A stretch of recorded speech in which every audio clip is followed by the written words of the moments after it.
Siaran berjaringan Korwil Nusantara 1. Gerakan membangun Papua. Stasiun penyelenggara Pro 1 RRI Merauke. Disiarkan melalui Pro 1 RRI Jayapura. Biak, Serui, Wamena, Nabire, Bovendigul. Siaran berjaringan Korwil Nusantara 1. Gerakan membangun Papua. Pro 1 RRI.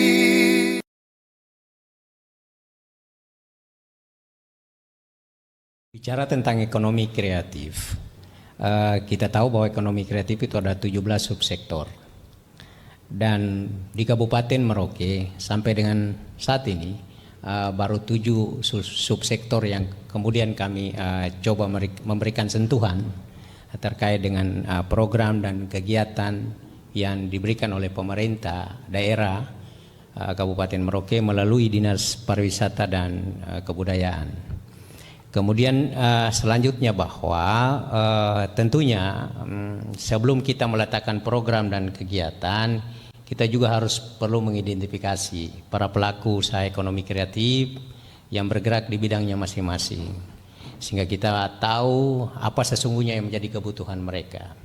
Saya pikir selama ini pemerintah sudah cukup banyak mengalokasikan bantuan terhadap pelaku-pelaku usaha yang ada di Kabupaten Merauke. Tapi khusus untuk kami yang ngurusin tentang ekonomi kreatif melalui pemerintah daerah melalui Dinas Pariwisata dan Kebudayaan, sejak tahun 2022 kami fokus dan intens untuk mengalokasikan program dan kegiatan yang di dalamnya ada pembiayaan untuk membantu para pelaku usaha ekonomi kreatif, terutama para pelaku usaha ekonomi kreatif khusus saudara-saudara kita orang asli Papua. Karena sejak tahun 2022 Dinas Pariwisata dan Kebudayaan Kabupaten Merauke kemudian dipercayakan untuk mengelola dana otonomi khusus. Dan kami memulainya dengan mengalokasikan bantuan bagi kelompok pelaku ekonomi kreatif, dan kami menjaga keseimbangan. Kemudian kami mengalokasikan otsus itu untuk 30 kelompok ekonomi kreatif. Nah, dari 30 kelompok ekonomi kreatif khusus orang asli Papua, kami juga berikan porsi 20 kelompok pelaku ekonomi kreatif khusus untuk orang asli Papua Marin. Sedangkan 10 kelompoknya itu Papua lainnya, saudara-saudara kita dari Papua lain. Nah, tapi juga kami tidak menutup mata terhadap pelaku ekonomi kreatif dari Nusantara. Sehingga kami mengalokasikan tidak dari dana otsus, tetapi dari dana alokasi umum. Karena memang otsus itu hanya khusus untuk orang asli Papua. Bahkan di dinas kami, saya sudah berkomitmen otsus digunakan murni untuk bantuan kepada masyarakat orang asli Papua. Semua pegawai di Dinas Pariwisata dan Kebudayaan saya larang untuk menggunakan dana otsus itu, termasuk operasional, monitoring, apa begitu namanya, saya bilang tidak. Semua alokasi itu untuk masyarakat orang asli Papua, karena itu otsus. Kemudian 2023 kami masih dipercayakan juga mengelola otsus. Kami juga komit untuk memberikan bantuan kepada para pelaku ekonomi kreatif sampai dengan 2024 tahun anggaran sekarang. Nah, tentunya bantuan-bantuan ini tidak kita berikan begitu saja, tetapi juga kita harus melakukan pendampingan terhadap mereka. Nah, selain itu kita juga melakukan evaluasi. Nah, hasil produk dari para pelaku ekonomi kreatif ini juga jangan kita biarkan mereka mencari pasar sendiri, tetapi kami coba membuka ruang, termasuk ada program andalan daripada Kementerian Pariwisata dan Ekonomi Kreatif. Salah satunya itu adalah Apresiasi Kreasi Indonesia. Ya, puji Tuhan, sejak 2022 kami mengikuti program kementerian ini, dan salah satu pelaku ekonomi kreatif kita yaitu Madupoko Siang Gandur, dia menjadi salah satu finalis di penyelenggaraan Apresiasi Kreasi Indonesia Klaster Ambon. Karena pada saat tahun 2022 itu belum ada satupun kota di Tanah Papua yang menjadi penyelenggara apresiasi kreasi Indonesia. Nah, 2023 kemudian bertambah dari 20 finalis yang dikurasi oleh tim dari Kementerian Pariwisata dan Ekonomi Kreatif. Puji Tuhan, Kabupaten Merauke meloloskan 5 pelaku ekonomi kreatif yang menjadi finalis yang dilaksanakan di Jayapura. Nah, lebih bersyukur lagi tahun ini.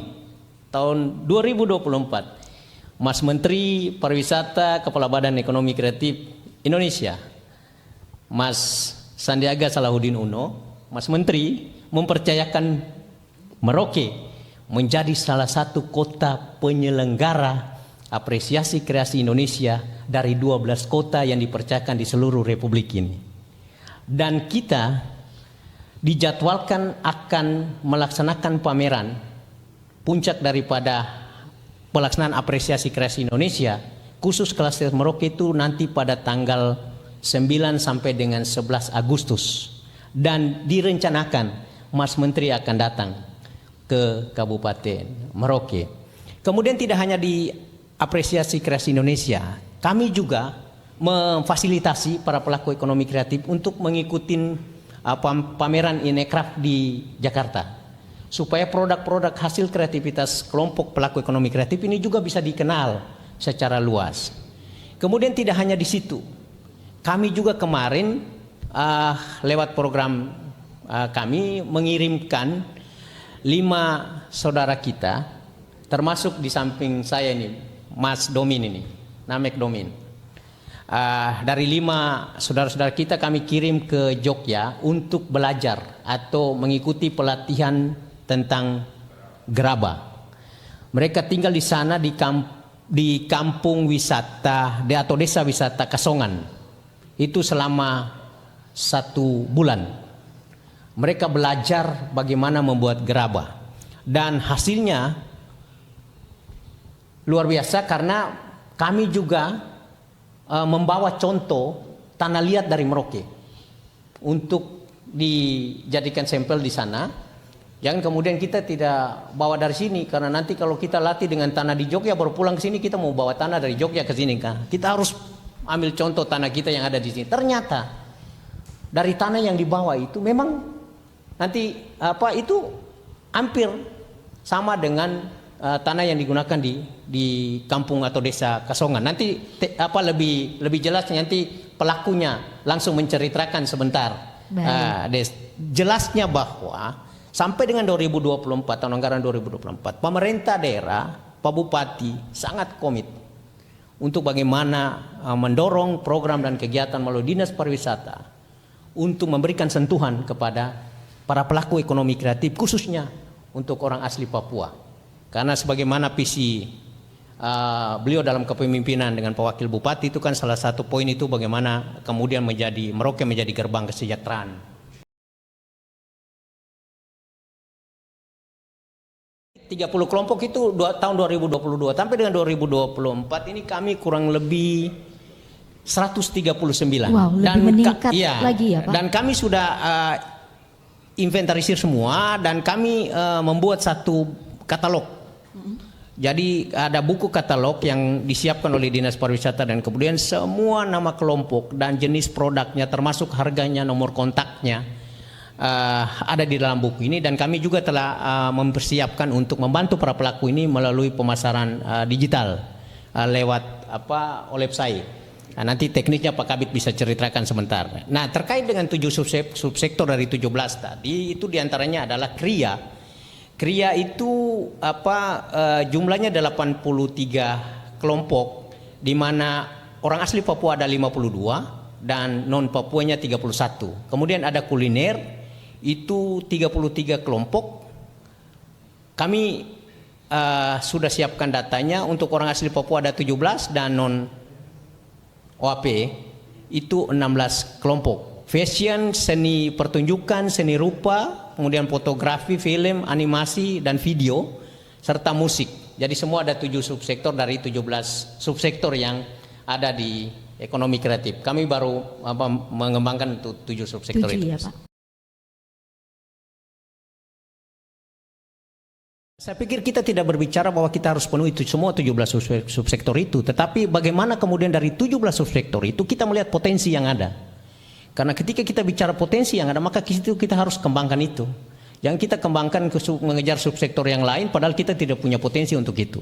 Saya pikir kita konsen dengan potensi yang ada, begitu. Saya pikir itu dari penjelasan tadi itu saya pikir KRIA itu ada 83 kelompok yang kita sudah identifikasi.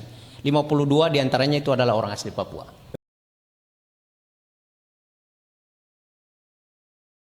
Berbicara ekonomi kreatif, kita di seluruh dunia sempat mati suri pada saat COVID-19 melanda dunia.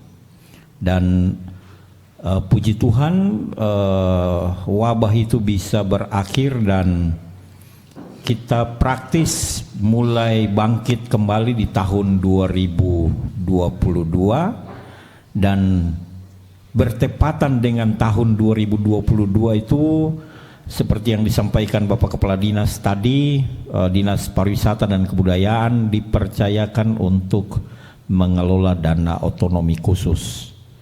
Dan seperti peruntukan untuk pemberdayaan ekonomi masyarakat, maka kita fokus untuk memulai aktivitas ekonomi masyarakat dengan melakukan, pertama tentunya kita melakukan pendataan. Pendataan kami dari dinas ini turun langsung ke lapangan melihat kelompok-kelompok ekonomi kreatif terkhusus orang asli Papua yang sudah mulai aktivitas tetapi masih kekurangan di peralatan atau bahan-bahan, itu yang langsung kami identifikasi dan mulai inventarisir kebutuhan-kebutuhan dari kelompok itu, sehingga baik peralatan maupun bahan-bahan yang diperlukan itu lewat program dari dana otsus pemberdayaan ekonomi ini kita fasilitasi untuk menyiapkan kepada kelompok-kelompok ini untuk pemenuhan dari peralatan atau bahan-bahan yang diperlukan. Jadi masalah pemasaran ini memang masalah yang perlu kita seriusi.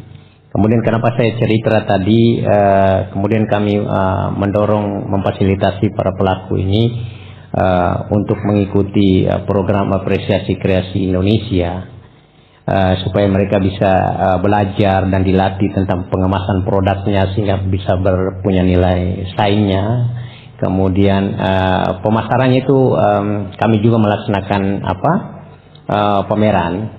Kemudian supaya produk-produk ini dikenal, dan kami membantu nanti di pemasaran digital. Ini Pak Kabit di teknis sudah menyiapkan itu Olapsai. Olapsai itu jualan online.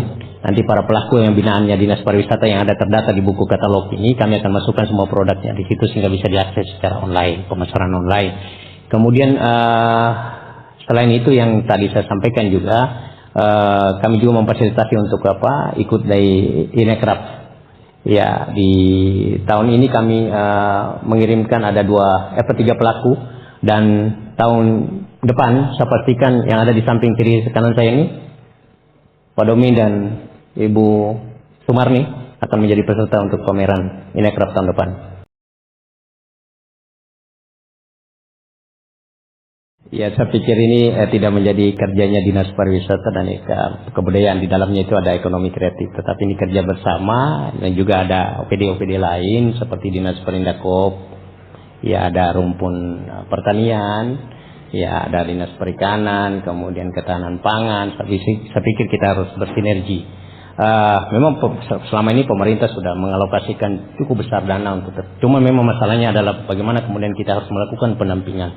Ya, terkait dengan Dinas Tanggung Jawab Dinas Pariwisata dan Kebudayaan, kami komit bahwa tidak hanya memberikan bantuan, dan tadi Ibu Sumari sampaikan bahwa Dinas Pariwisata tidak memberikan uang, bantuan tidak kasih uang, karena uang itu begitu terima itu keluar itu iblis besar itu menggoda. Tapi kita datangi para pelaku, kebutuhan apa yang mereka butuhkan dalam rangka menopang usaha mereka. Maka pemerintah hadir di situ untuk memberikan peralatan dan kebutuhan lain yang mereka butuhkan. Begitu. Nah, untuk yang tadi masalah pemasaran, ini memang menjadi PR kita bersama. Tapi terus kita berusaha. Mengikuti perkembangan zaman. Tadi sudah disampaikan Pak Ibu Sumarni dan Pak Romin bahwa digitalisasi ini menjadi penting karena perkembangan zaman sekarang. Ya, orang mau di belahan bumi mana juga ketika dia pegang HP ada jaringan, dia bisa akses, dia bisa beli rajutannya Ibu Sumarni. Salah satu masalah yang tadi kita bicara terkait dengan pemasaran. Kemudian bagaimana kita melakukan pendampingan yang selama ini kemudian kita lakukan pelatihan, terus yang ikuti AKI ini, itu luar biasa karena mereka dilatih bagaimana membuat produk mereka itu menjadi menarik. Kemudian salah satu kemarin yang finalis di AKI 2023 di Jayapura itu adalah Sagu Sep Kokojoni. Dulu itu Sagu Sep itu kemudian orang naik pesawat tidak bawa, tapi sekarang itu orang naik pesawat di Bandara Mopo itu dia tenteng oleh-oleh Sagu Sep Kokojoni. Itu keren karena itu produk daripada hasil apresiasi kreasi Indonesia, termasuk yang Ibu Sumarni dan 4 pelaku lain yang mereka ikutin di sana. Kemudian yang berikut ini juga ada masalah terkadang itu di manajemen kelompok ini, khusus untuk mengelola keuangan. Ini juga menjadi masalah untuk harus kita lakukan pendampingan. Dan kami di Dinas Pariwisata dan Ekonomi Kreatif juga kami telah mengevaluasi satu kelompok. Saya pikir saya tidak perlu, karena itu saya yang dapatkan langsung ya kemarin Pak Kabis. Kemudian peralatan bantuan dipindah tangankan. Nah, ini saya pikir kesadaran para pelaku ini juga kita perlu bangun supaya nanti apa yang pemerintah sudah berikan itu harus dimanfaatkan dengan baik supaya memberikan nilai tambah kepada para pelaku ekonomi kreatif. Mungkin saya tambah informasi saja yang tadi disampaikan Bapak Kadis. Menyangkut pemasaran, program dari Dinas Pariwisata sejak tahun 2022 itu juga tadi ada pertanyaan dari Asmat menyangkut tempat pasar atau apa. Program dari Dinas Pariwisata dan Kebudayaan Kabupaten Merauke juga sudah membangun tempat jualan bagi mama-mama Papua. Jadi untuk pemasaran kita upayakan dari digitalisasi maupun tempat-tempat jualan yang langsung tidak terpusat di satu lokasi tetapi langsung di tempat mereka masing-masing. Ya, memang tidak banyak atau belum banyak yang kami buat untuk pelaku ekonomi kreatif di Kabupaten Merauke. Tetapi kami percaya bahwa pemerintah hadir untuk memberikan sentuhan pendampingan maupun pemenuhan kebutuhan terkait dengan usaha yang dijalani oleh para pelaku ekonomi kreatif di Kabupaten Merauke. Mari kita berjalan bersama untuk memajukan ekonomi kreatif di Kabupaten Merauke, karena Dinas Pariwisata dan Kebudayaan Kabupaten Merauke kami punya slogan bersama bahwa ekonomi kreatif Merauke harus maju. Terima kasih atas partisipasi Anda dalam program acara Gerakan Membangun Papua. Siaran berjaringan Korwil Nusantara 1. Izakot BK, Izakot Kai. Satu hati, satu tujuan. Satu hati, satu tujuan. Pro 1 RRI.